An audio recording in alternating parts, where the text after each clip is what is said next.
Welcome to View from the North on ThinkTech Hawaii. I'm your host, Jay Fidell. Today we'll talk about Canada. Canada is still fighting back, perhaps even more so. The battle is still raging with the U.S. Our guest for the show is Dr. Ken Rogers, retired Canadian businessman. Welcome to the show, Ken. Hello, Jay. Things are fine up here and you're north of the 49th parallel. Are they really? We're going to talk about that. Canada, our most important neighbor and trading partner, and what Trump is doing. We need to keep track of the disruptions he's causing to that relationship, both short term and long term. Ken Rogers will help us understand the continuing stress between the two countries, what Trump has been doing since our last conversation, what Mark Carney has done, the tariffs Trump is planning for April, and the continuing reactions of the Canadian officials and public, and the current boycotts of American goods and tourism in Canada. Wow, plenty to talk about. So, Ken, what's the status? It's a continuation of what's been going on for the last month, let's call it. The anti American sentiment is getting more solid grounding. The efforts by the Canadian government to recognize the recklessness of Trump's actions and where it'll hurt the Canadian economy has been busy planning, how do they support particular sectors of the population who will be affected by the Trump policies, such as, if tariffs in steel and aluminum cause certain unemployment, they will have special programs to um, alleviate the hardship of those that are suddenly unemployed. But you get some interesting things are occurring. You're getting where Trump has gone out of his way to reduce expenditures of all kinds of activities, one of which was anything to do with scientific research. Well, if you're going to eliminate the scientific research at an American university, and those professors who want to do that research wish to continue, the highly educated and capable people, some of those are looking to Canada, and Canadian universities are looking to them, and so you're getting an interesting brain drain effect. That's just one, but another one that's pretty significant in scale is the anti-gay position of the Trump admin, and an awful lot of the transgender gay people are some of the most talented there are. Certainly in Canada, some extremely successful, capable business people, are gay, and so that you know, uh, Canada should get a few, and quite a few very talented Americans just out of the, Trump anti-gay policy. Um, there are Canadian news includes a bunch of little wee things just to add color.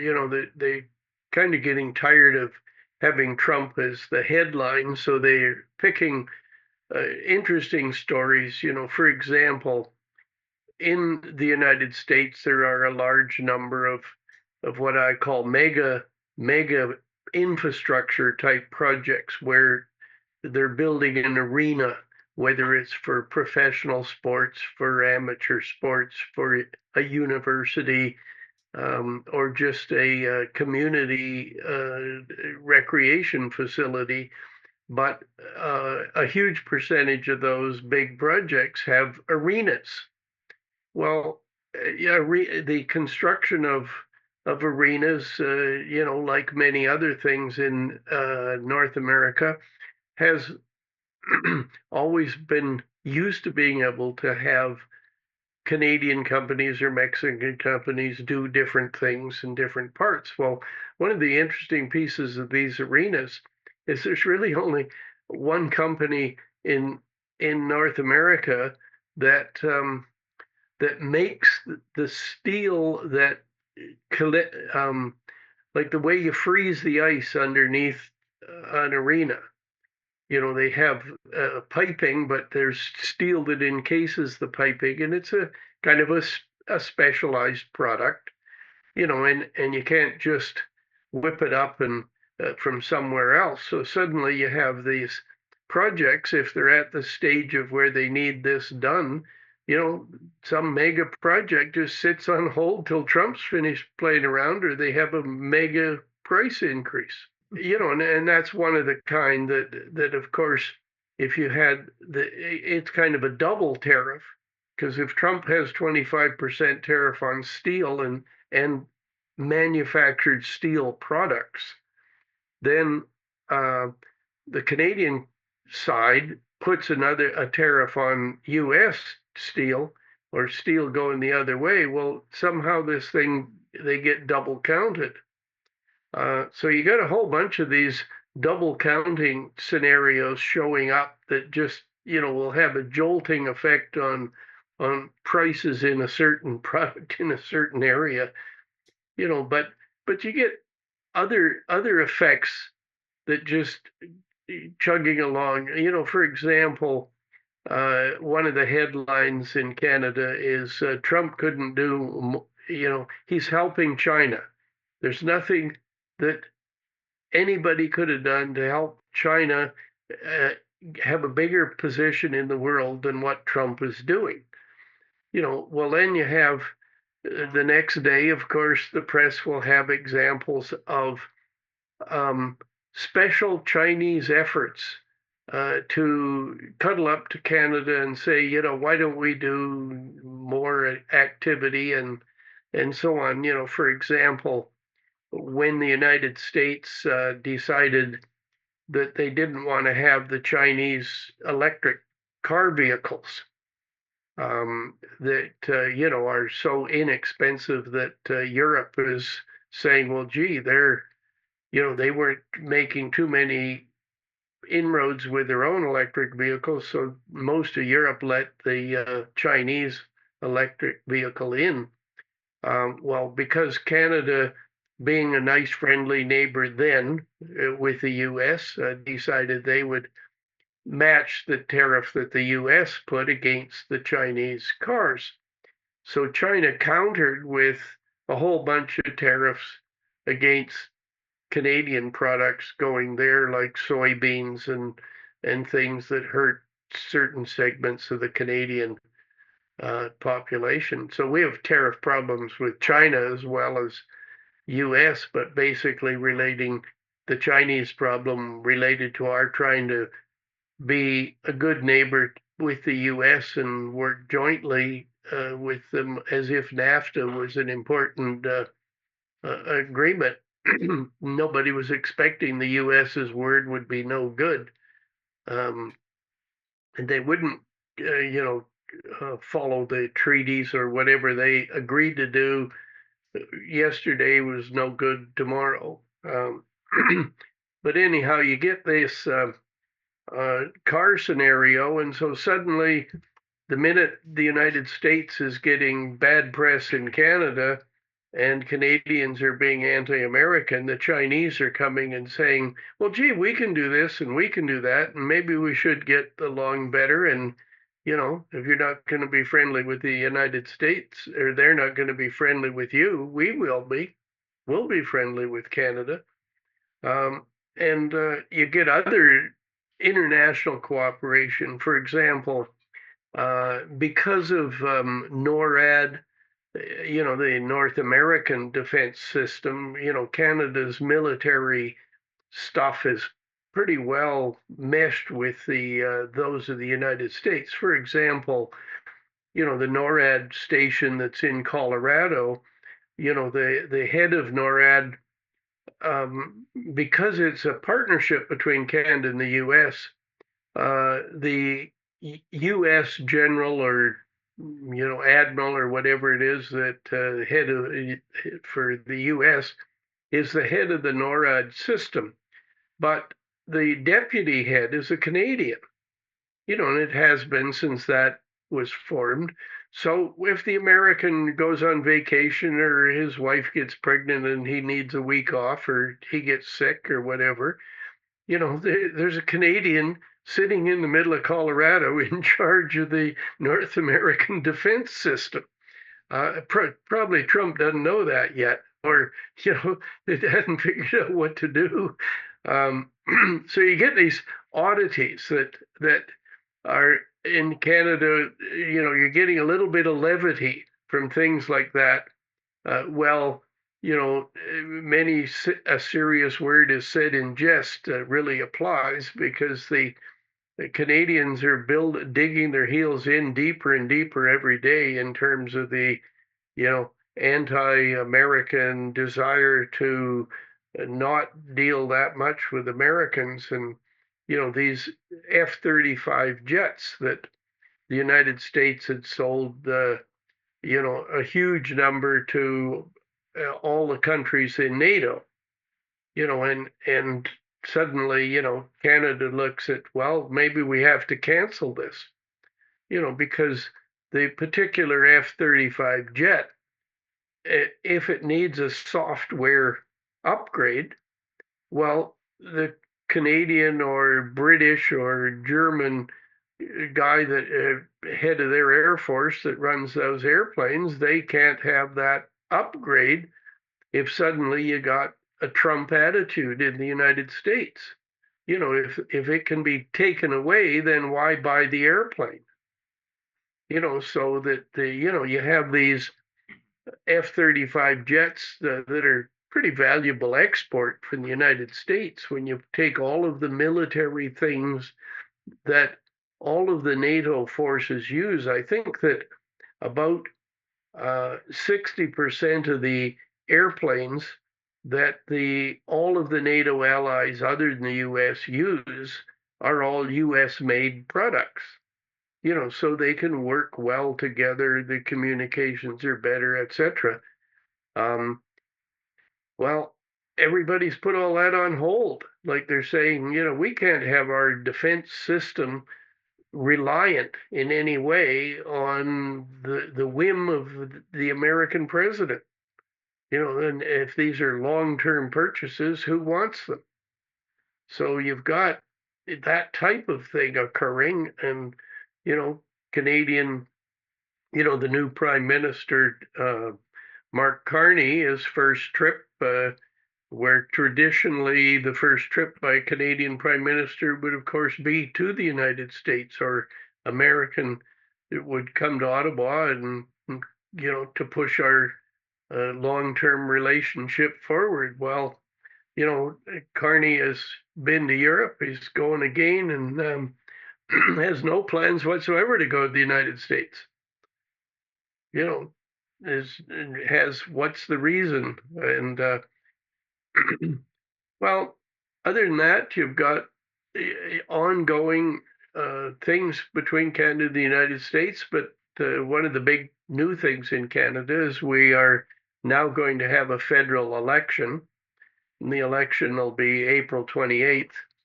And an interesting twist in regard to the election is that one of Canada's provinces has the most conservative government in Canada, and the most conservative of the people in Canada is Alberta, the province that has the most oil and the highest standard of living in Canada.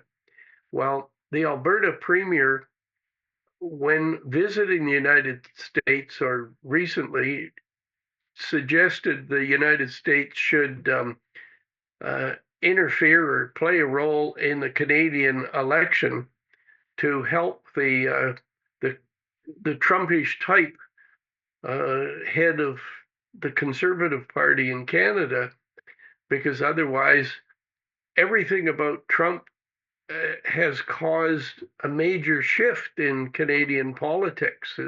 Is basically before, let's say, at Christmas time, just a couple months ago, the Conservative Party had a pretty solid likelihood, like the polls showed them to win the election.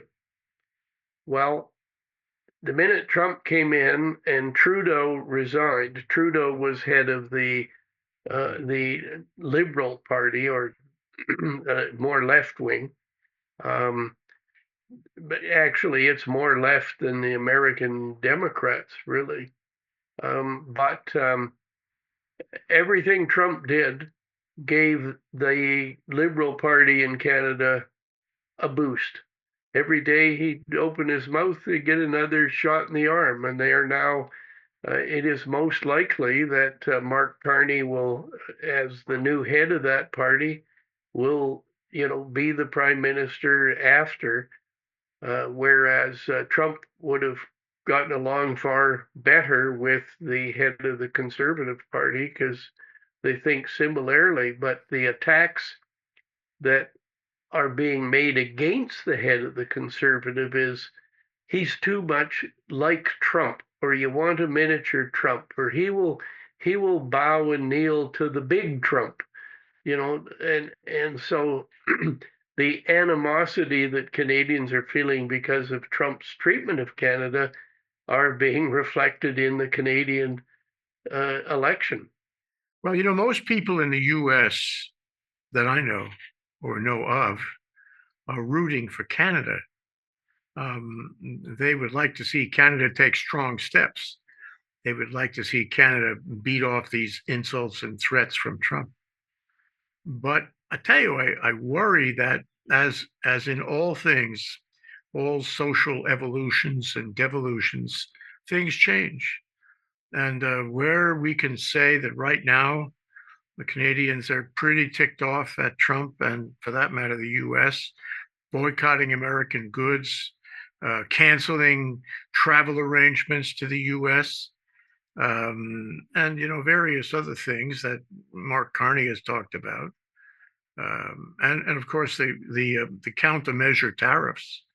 I wonder, a lot of people wonder how sustainable that is, because a lot of people say that in a face down, the Canadian economy will suffer more than the American economy. So Canada has to soften its position. What do you think about that? Is that true? And will Canada soften its position going forward? You're correct in saying that for sure Canada will hurt more than the US will because of the trade war. Let's call a spade a spade. It's an out and out trade war. It's not simple, small items. And the American side does not make sense to anybody in the world to say that the justification for all of the action to date versus Canada is because there's too much fentanyl or illegal immigration coming from Canada into the United States. Where in fact the exact opposite's true. There's more fentanyl going from the US into Canada than the other way around. And the amount going into the US is a pittance compared to what's there. And, and of course, the immigration is somewhat the same story. However, some of the things will last a lot longer. One of the key items, for example, is in defense. Where I had started earlier saying that Canada and the European members in NATO have all done a lot of purchasing of American military products. So that, as a team effort, you're waging a war, everything works well together. Where if the types of things are like the F-35 plane, nobody in their right mind would buy that plane from the United States if they're not a reliable partner. And certainly it looks like, there won't be a NATO that involves the United States, certainly not the United States leadership that has existed. Because of the NATO alliance, a country like Canada has never developed nuclear bombs, even though Canada played a major role in the Manhattan Project.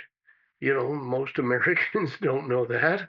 Um, and that Canada has nuclear power plants and nuclear capabilities. Scientists, we have things like heavy water as in no sweat. We have all of that, and it was just much like Germany.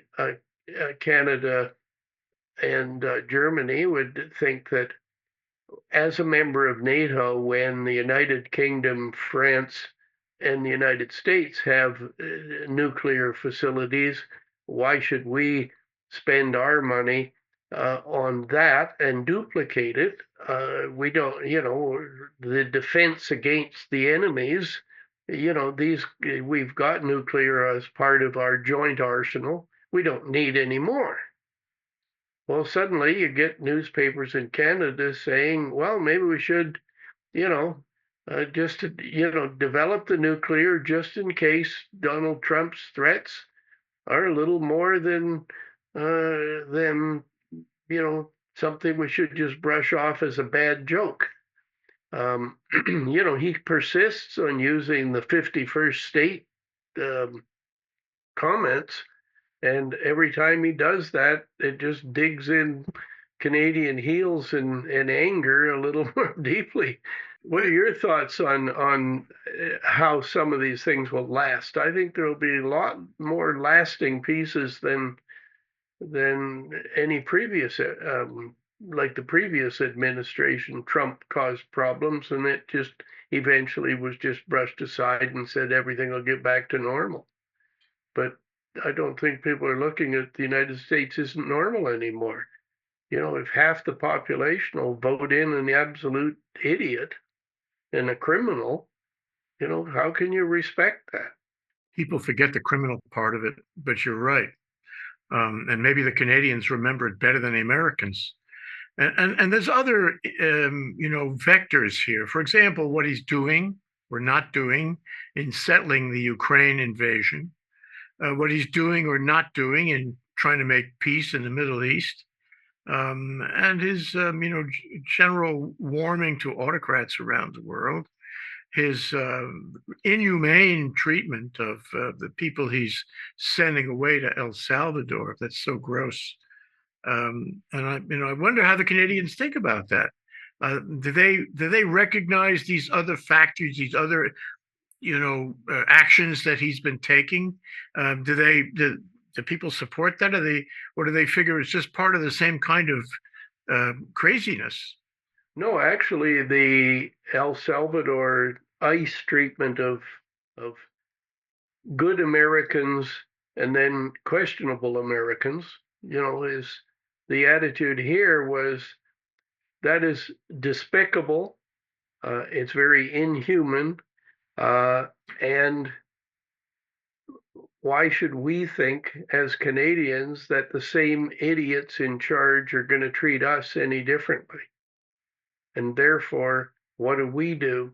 And the what do we do? None of the options are be nicer to the Americans. Let's kiss and make up or anything. It's no, you can't trust them at all, at all. Just get a new tactic and separate our interests from the U.S. And expanding on the answer to your question earlier about the effect on Canadian economy, the effect will be pretty significant. It would not cause a depression in Canada, but would cause a reasonably severe recession as we go forward. Now we're sitting where hopefully Mark Carney is the one that wins in the current election, but the combination of him as a professional economist and former central banker, combined with the central bank in Canada, they would coordinate in a much better way than has ever been done before, and that the uh, end result for Canada will just be, we will have a recession, but we will come out of it with a very different economic attitude towards the United States and trying to expand alliances everywhere else. Let's talk about that for a minute. Um, it's a matter of sacrifice. It's a matter of sacrifice for what I would believe, and a lot of people in Canada would believe, is a good reason for sovereignty, for standing up for the right. And I wonder if people in Canada are willing to do that, because we've seen a lot of businesses, including most recently law firms, faced with those choices in the U.S. They've capitulated. They've bent the knee to him. And the Paul Weiss law firm gave him $40 million of pro bono legal services, very problematic because he threatened them. And that was their solution to it. And of course, they had a lot of their associates were really unhappy about that. So they were unwilling to make the sacrifice, right? The question is, and it's a question that pervades this whole environment, both in the US, I suppose, and in Canada. Are people in Canada willing to make a sacrifice of having a recession in order to show their strength? Well, the answer is yes. And the attitude is we don't have any other choice.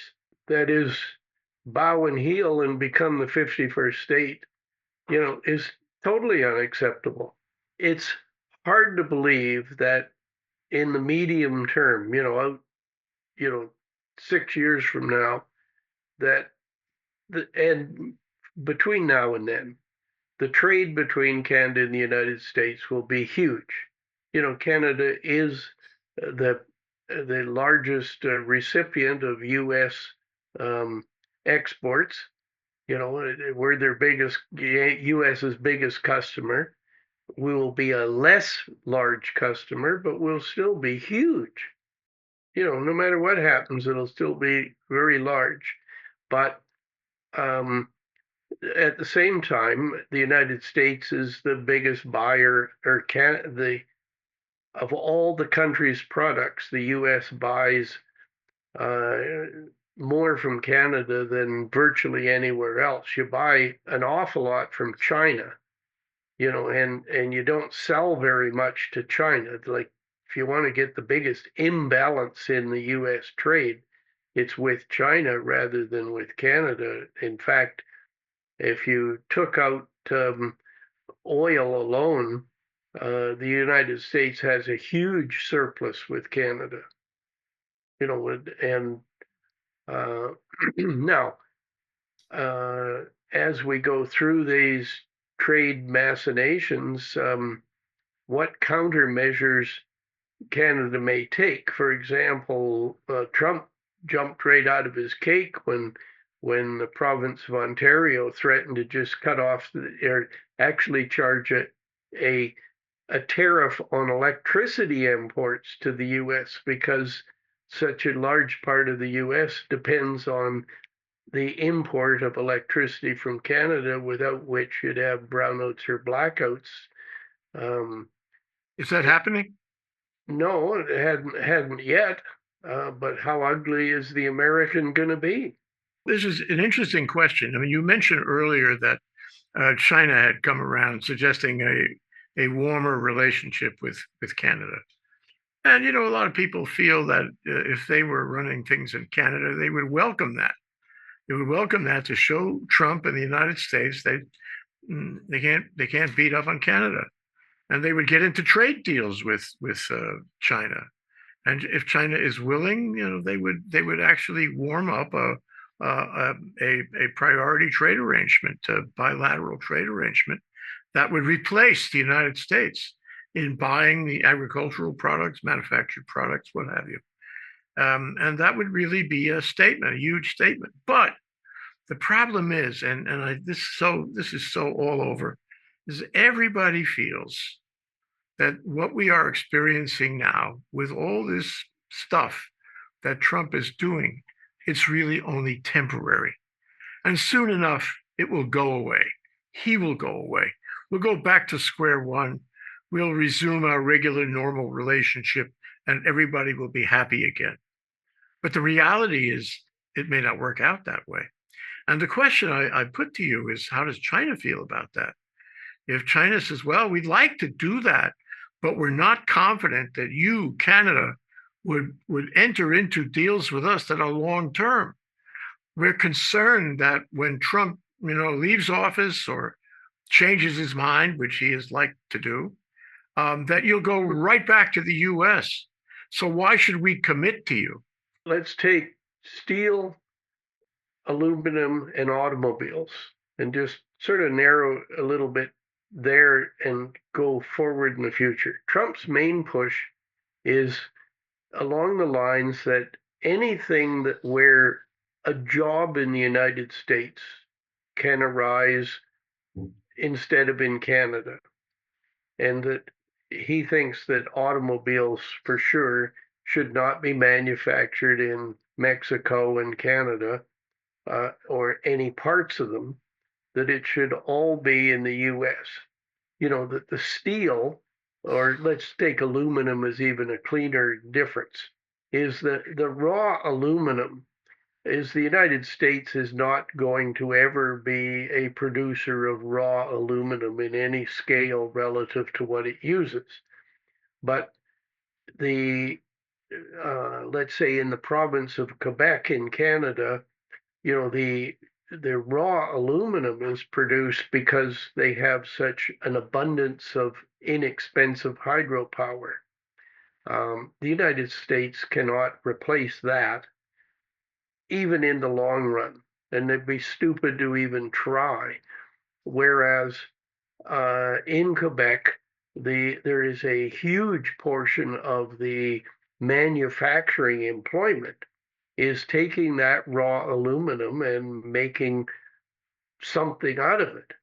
So you may have a fender for a car, or just a license plate or something, and they manufacture or aluminum tools or aluminum something, whether you have dinnerware or who knows. But those jobs are what Trump covets. And in order to move them to the United States from either Canada or Mexico, the end manufactured product is going to cost more. Now, his experts, or let's call it the Project 2025 guys, they don't really care about that effect. Like their main effect is the rich should get richer and the poor can struggle along and get less. Like what the reductions in U.S. government and so on. Well, when you come back to this jobs question in automobiles, basically all of the auto manufacturing in Canada is somewhere between Montreal and Detroit.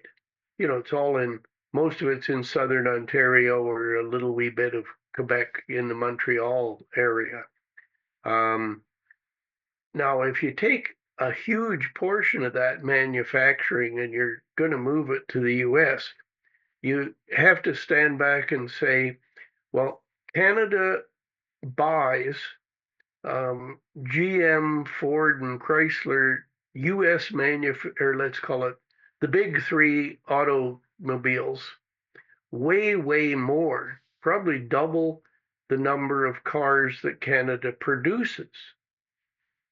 So if you start to hack away if you actually ruin the auto industry in southern Ontario, and let's say that Canada does what Australia did, like Australia doesn't produce any cars anymore. They just finally said it doesn't work. So let's say that Trump makes it so it does not work. And so it starts to rot away. Well, one of the first things that Canadians would do is we'd buy those Korean electric cars, or not Korean, rather the Chinese electric car. Like, why prevent that? Like, why would we buy a bloody American car after what they just did to us? Nobody's in love with a Ford or a Chrysler back when I was a kid, you certainly thought, wow, I should get a Mustang. Wow, Ford is the world's greatest company, and a lot of those things are. I owned a Chev Corvette when I was a youngster, but that doesn't mean that a Canadian in the future will do it. They'll look price wise and quality wise, and if the Japanese or if the Chinese are willing to continue to subsidize their cars in order to eliminate competition, who's Canada to say why not us? We'll take them because the Americans are certainly unfriendly in that business. They're out to try to ruin that business. We should have you know, nothing that we could do to help the Americans in that area in particular? What could we do to just sort of? That's what I'm kind of getting at. Suppose, I don't know if Mark Carney can do this or whether he would have the support to do this or whether, people in general would make sacrifices to allow him to do this. But it seems to me that Canada could get into trade deals, including car parts. They do make BYDs. And Korea, makes a lot of cars too, by the way. Um, and focus their efforts on exchanging parts and cars with China, with maybe Korea too, and not American.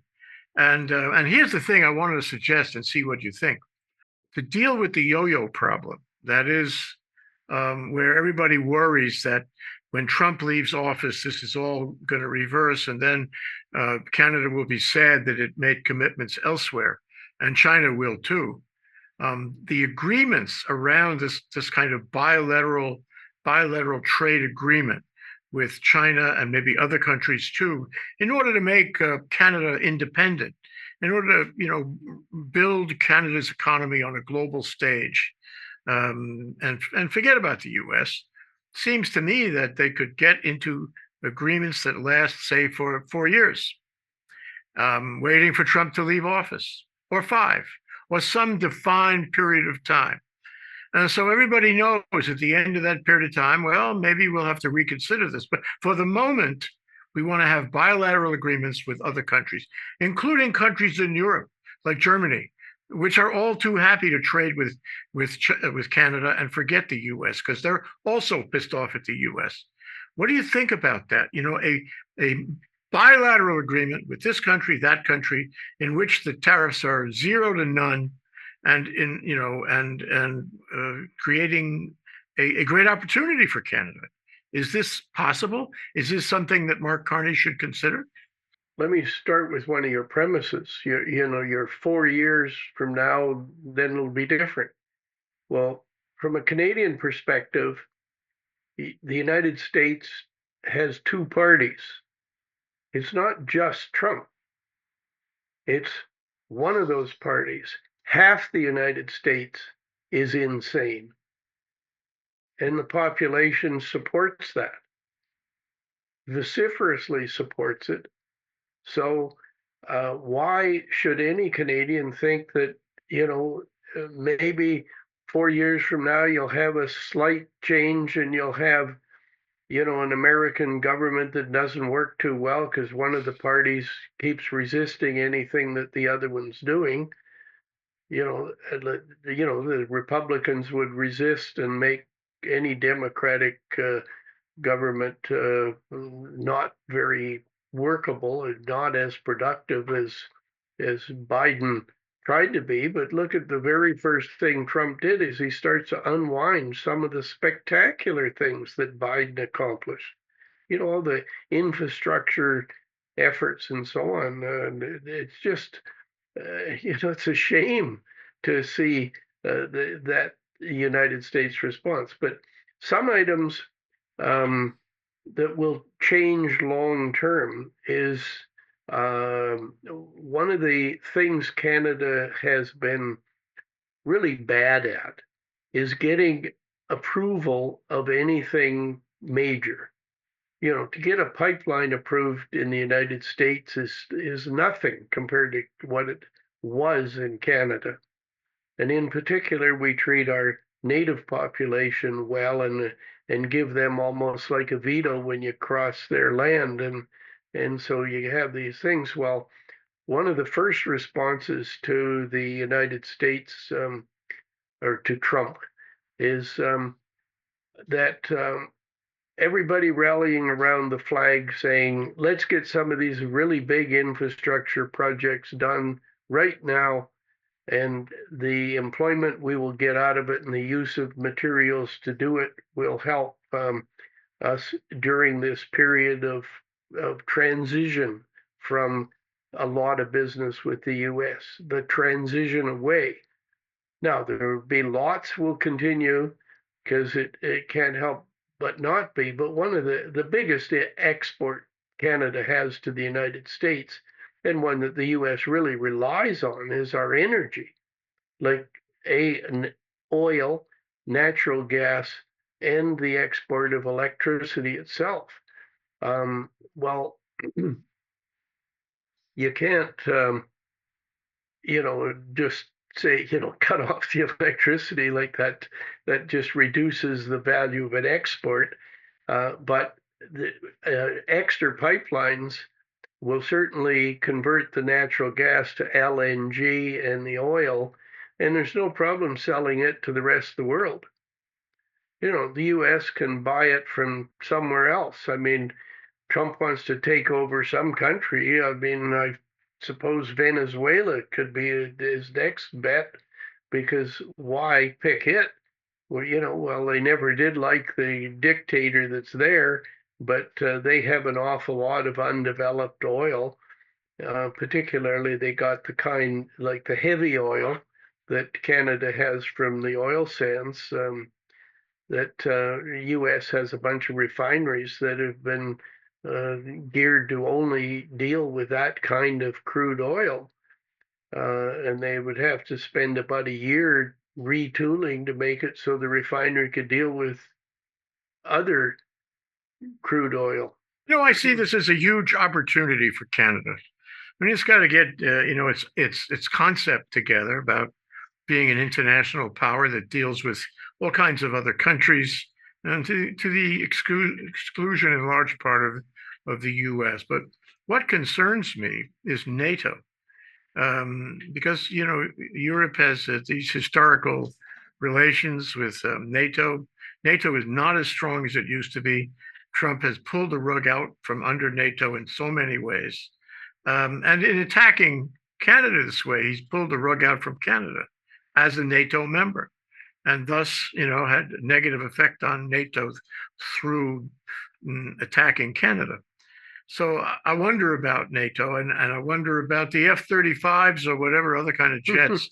I understand the Canadians are considering French fighter jets, and that's good. I like to see, a lot of people like to see NATO stay together and trade with each other and become, an organization of some international importance and influence and military power. But I'm not sure that's going to happen, because this could undermine NATO in a big way. On the other hand, it could allow Canada to become an even more important power in NATO. Your thoughts? I believe that NATO will continue. In the short run, the United States will not dominate NATO. That is but Canada will not leave NATO just because the United States does. Everybody else in NATO is in Europe, but Canada has already declared it will do that. Now, what Canada provides is different than most of the countries. I'll use as an example. In Europe right now, the United States has about 80,000 American troops. I'm surprised that Trump hasn't pulled all of those, and I would expect he will do so soon. If Musk hasn't found, a cost saving, that would be a fairly sizable one. Okay, well, Germany, has always had a role since World War II to not be able, to clearly be able to show the muscle that its population and talent is able to do. While German rearming is underway already, and that these European countries like Latvia, Lithuania, Estonia, Poland that are on the Russian border now, they're in, panic mode with the United States basically saying Russia can do whatever they feel like. Now, all of those countries pay way more than or have defense expenditures way in excess of the 2%. They're all close to 5%, but they're way larger than the U.S. as a percentage of their economy. Well, the 80,000 U.S. troops in Europe compare with Canada's entire armed forces are only 60,000. Of the U.S. armed forces, I don't know what percentage of them are in Europe, but, Canada has a fair percentage of its armed forces are in Latvia, Lithuania, and Estonia right now, where,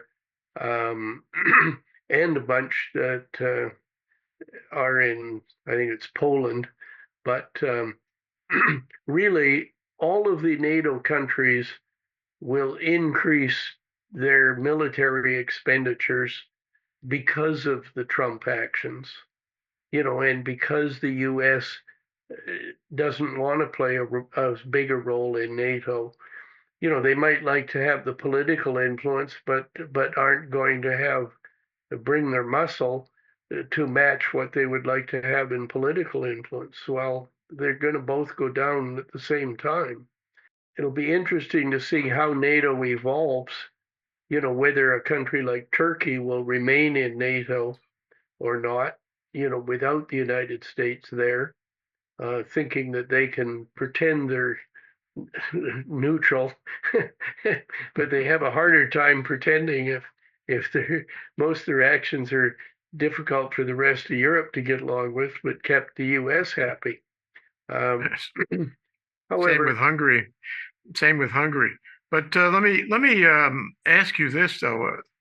Article 5 of the NATO agreement says that all the NATO countries would come together and defend any NATO country that was attacked. And the U.S. is still a NATO country. I mean, Trump has not pulled out. He's been beating NATO up, but he has not pulled out yet. And but no so, other promise Trump's made has ever he treats seriously. There's whatever promise, like we wouldn't have a trade war with Canada if it wasn't for Trump not respecting any promise. In fact, he's the guy that signed the NAFTA agreement or the USMCA, and then to break it was just not even blinking. So, and he's already throwing up that oh well, some of these NATO guys can swim or drown. I don't think Poland, for example, I think has a teeny bit less than its quota of 2% of its expenditures for its military. I think it's like 1.8 or something. So Trump saying, well, Russia can have Poland if they want. so if Russia attacks any of those Baltic countries, and I'm thinking Estonia because they seem to be more concerned than any of the others right now. If Putin attacks Estonia, and the question is whether the United States would respect Article 5 and put boots on the ground, which that's what it calls for, and help to defend Estonia. I think it's clear to the world that he would not. Correct. And Europe will be on its own. And this will be a reconfiguration of NATO.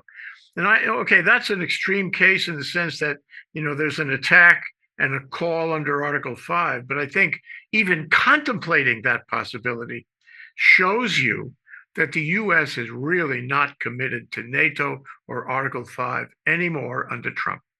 But it's not Yeah. just Trump. Don't forget, it's like the whole Republican Party, and most of the world, I think anybody who has knowledge of American politics would say there may not be another fair election in the United States. The Republican cronies in power will never ever be booted out.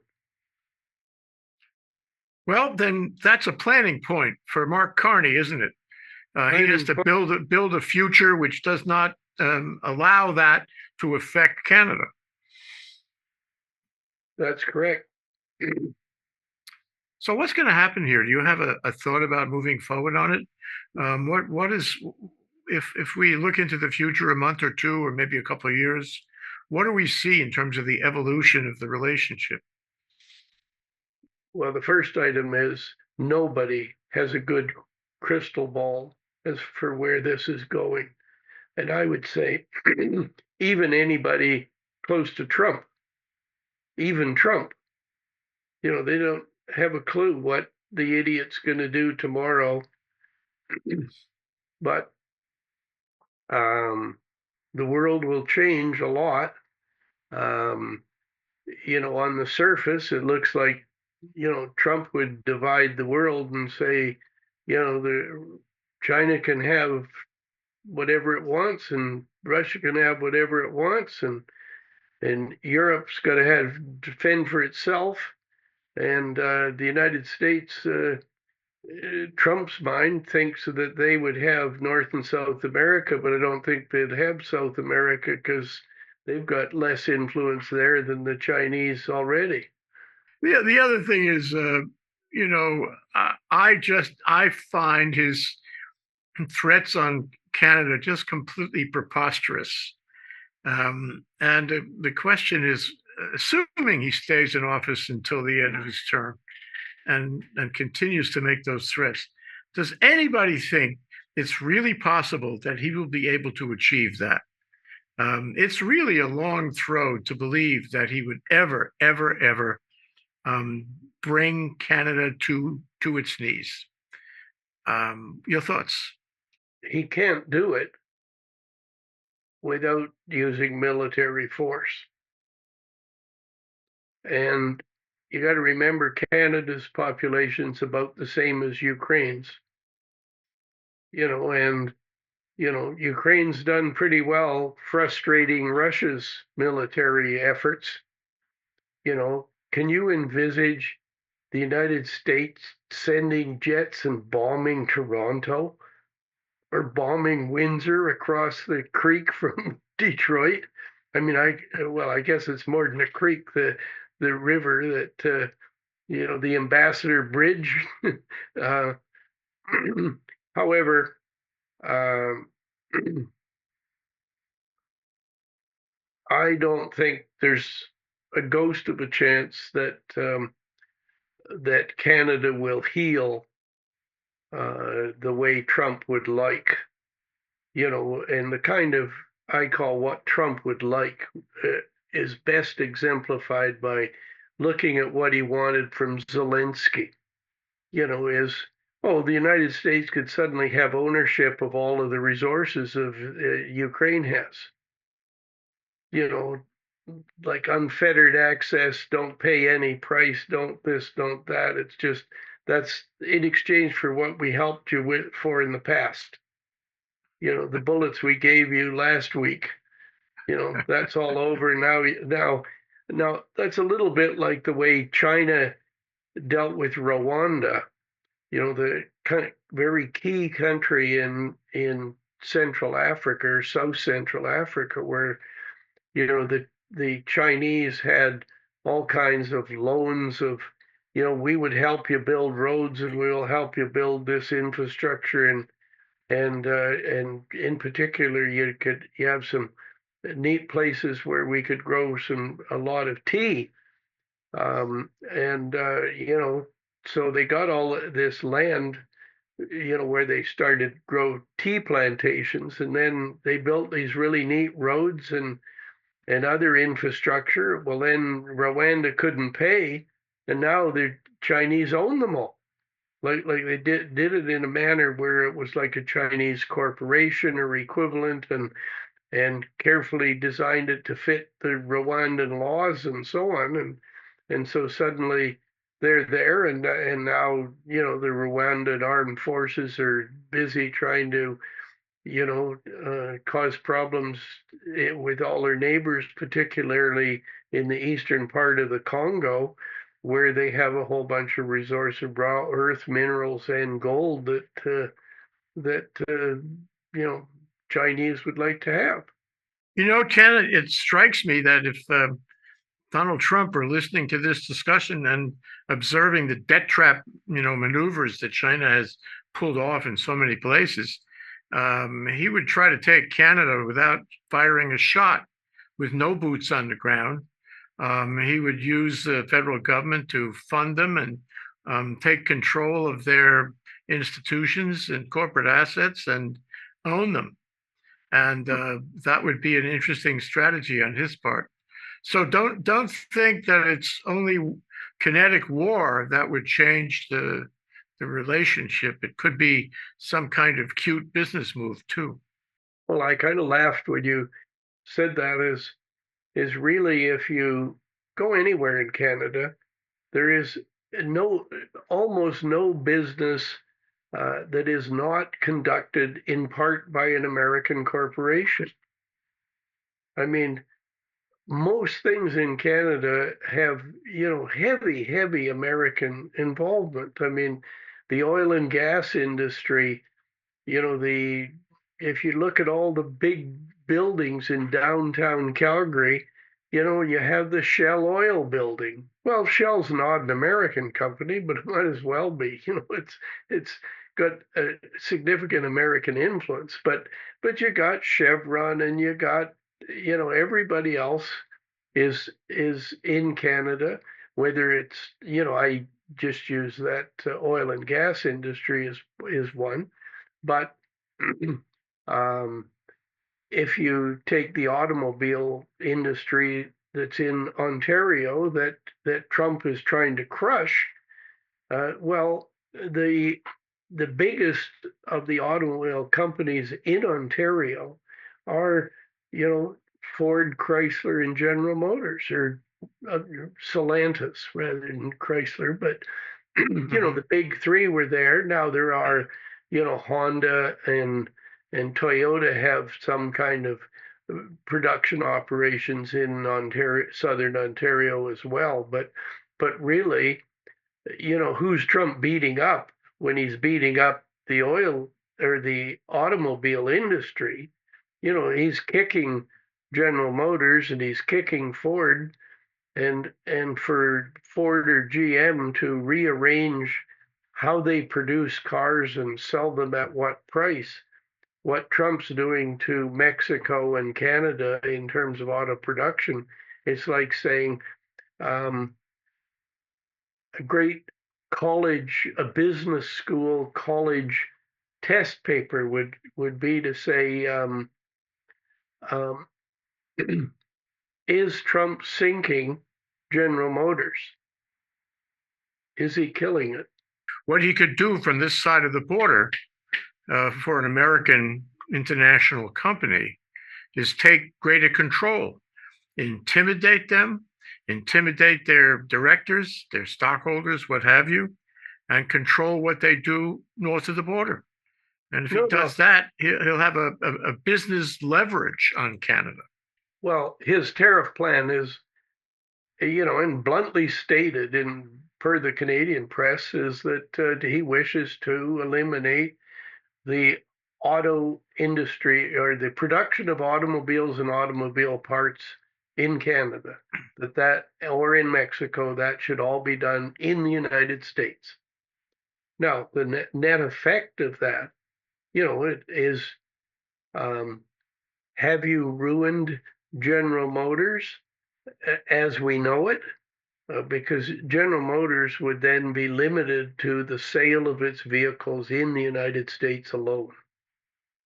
Because the price would increase sufficiently. Like they already have trouble competing anywhere in the world. It's hard to know where this is going to wind up because so much of what he does is unsustainable and undoable and leads only to chaos and unpredictable results. But for now, Ken, we'll have to leave it there. There's much more to discuss. Thank you so much, Ken. Dr. Ken Rogers, retired Canadian businessman, helping us understand what's happening north of the border. I'm Jay Fidell, host of View from the North, and we've been discussing Canada and how it is still fighting back, increasingly so.